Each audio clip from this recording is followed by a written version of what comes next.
Hello guys, welcome sa ating YouTube channel. So ngayon nandito kami sa Uyanggurin guys, sa Davao City mga kaweng para bumili ng mga guma para gagamitin namin sa aming gawing pang sa puto bongbong.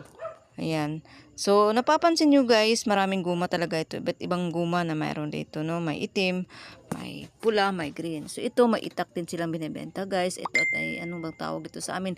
Limpisa. Ayan, no? Maraming binibenta dito guys sa mga Davao, no? Sa Yangurin.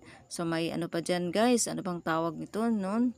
No? So, iba't ibang, mayroon din silang itong parang pangtali sa manok mga kaweng. So, ayan dito, oh. Iba't ibang guma rito na binibenta nila. At ito pa, marami din sila mga binibenta ng clip pang sampay sa mga damit.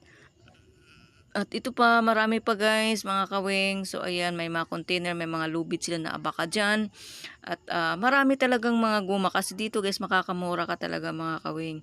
Makakamura ka na, no? So, ito pa yung mga lubid-lubid sila. Ng lubid sa kalabaw, lubid sa kambing, sa baboy. So, marami silang dito.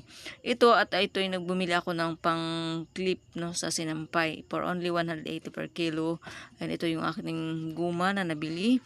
Ayan, so, bali ang guma 25 pesos for only 130 pesos guys. So, ayan, depende na kung anong kakapal po ang guma.